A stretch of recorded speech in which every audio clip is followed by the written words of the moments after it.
सुबह प्रातः कालीन उठकर भगवान को प्रणाम करके भगवान नाम जप करते हुए अपने पति और परिवार की अनुकूलता की पूजा करनी चाहिए। हमारे पति को सुबह अगर सर्विस में जाना है और हम अपने भगवान का पर्दा हटाकर पूजा शुरू करते हैं तो वो पूजा अधूरी मानी जाएगी। सबसे पहले अपने पति की अनुकूलता, गृहिणी का परम कर्तव्य है अपने पति में भगवान को देखना, अपने पुत्रों में भगवान को देखना। पुत्रों को स्कूल जाना है, पति को सर्विस जाना है, तो सबसे पहले हमारी पूजा की तैयारी होनी चाहिए। अपने पतिदेव को संतुष्ट करके खिला पिला के उनका टिफिन तैयार करके उनको भेजा, पुत्रों को स्कूल भेजा, फिर अपनी दिनचर्या। लेकिन ये दिनचर्या करते हुए हम नाम जप कर सकते हैं। हम रसोई बना रहे, राधा राधा राधा राधा, हम सोहनी लगा रहे, राधा राधा राधा, पात्र मार्जन कर रहे, राधा राधा राधा। तो गृहिणी की सर्वोत्तम पूजा है अपने परिवार की अनुकूल परिस्थिति उपस्थित करते हुए कहीं किसी भी तरह का झगड़ा, कोई परेशानी, किसी भी तरह की असंतुष्टता ना आते हुए नाम जप करते हुए करे। और जब वो चले गए तो अपने ठाकुर जी को उठाया, ठाकुर जी के श्रृंगार किया, ठाकुर जी की सेवा की, इस भाव से चले। वो ये ध्यान रखे कि भगवान सब में है, केवल मूर्ति में ही नहीं है। सास ससुर में भी भगवान है, हमारे पति में भगवान है, और जो परिवार के सदस्य पति के हैं वो भी भगवान के ही स्वरूप हैं। हमारा ऐसा व्यवहार सबके प्रति होना चाहिए, किसी को तनिक भी असंतुष्टता या हमारी चेष्टा से दुख नहीं पहुंचना चाहिए। यही सबसे बड़ी भगवान की पूजा होगी। किसका प्रश्न? बच्चों को डांटती हूँ तो ऐसा लगता है कि उनको दुख ना लग गए तो? नहीं, ये हमारा कर्तव्य है। जैसे एक शिष्य अपने गुरु के अधीन जो है, तो गुरु का कर्तव्य है कि शिष्य के दोषों को देखकर उसका दंड विधान करते हुए उसे निर्दोष करे। जैसे एक पुत्र पिता के अधीन रहता है तो पिता का कर्तव्य है पुत्र को गुणवान बनाने के लिए आवश्यकता पड़ने पर उसे डांटे, उसे शासन में ले। तो ये कोई दोष नहीं है, ये तो हमारा कर्तव्य है, हमें कर्तव्य पालन करना है।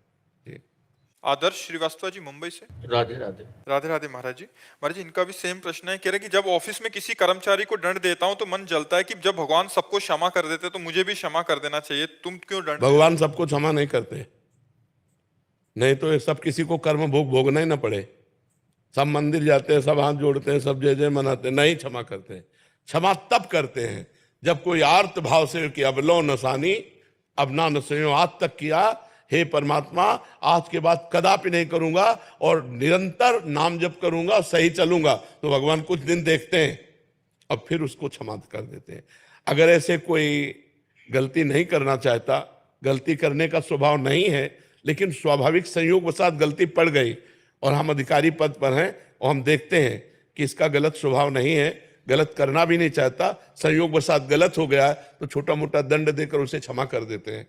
या हम आगे उससे गलती ना हो ऐसी बात कह के उसे क्षमा कर देते हैं। लेकिन जिनका स्वभाव ही है अपराध करना, गलतियां करना, उनको क्षमा नहीं करना चाहिए।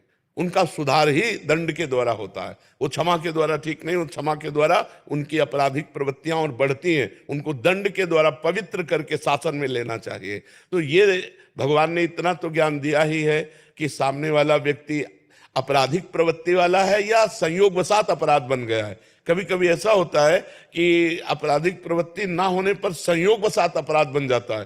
तो संयोगवशात प्रवृत्ति जो नहीं है उसको हमें क्षमा करना चाहिए, लेकिन आपराधिक प्रवृत्ति वाले को क्षमा नहीं करना चाहिए। उसे दंड देना ही भगवान की पूजा है। भगवान ने दंड विधान बनाया क्यों है? मान लो यहाँ तो कानून की ये व्यवस्था है, हमारे यहाँ नरक की व्यवस्था है, बड़े बड़े भयंकर कष्ट नरकों में दिए जाते हैं। तो भगवान ने ही तो बनाया है। जो आपराधिक प्रवृत्ति वाले अपने स्वभाव को नहीं ठीक कर पा रहे हैं और पाप करते चले जा रहे हैं, तो उनका मार्जन होगा दंड। जैसे यहाँ जेल में होता है, डंडा चलता है, 20 साल की सजा हुई, ये हुआ वो, ऐसे वहां भी नर्क का विधान है। जो यहाँ दंड नहीं भोगते उनको फिर नर्क में दंड भोगने को मिलता है। तो इतने कमजोर नहीं होना चाहिए। हर जगह क्षमा नहीं, हर जगह क्षमा काम नहीं करती, कहीं कहीं दंड विधान काम करता है। अब आपराधिक प्रवृत्ति नहीं है, उसे क्षमा करने के लिए तो हम भी राजी हैं कि एक बार क्षमा करना चाहिए। अगर भूल चूक हो गई, गलती हो गई, कोशिश करना चाहिए, उसे बचाव पक्ष में लेना चाहिए।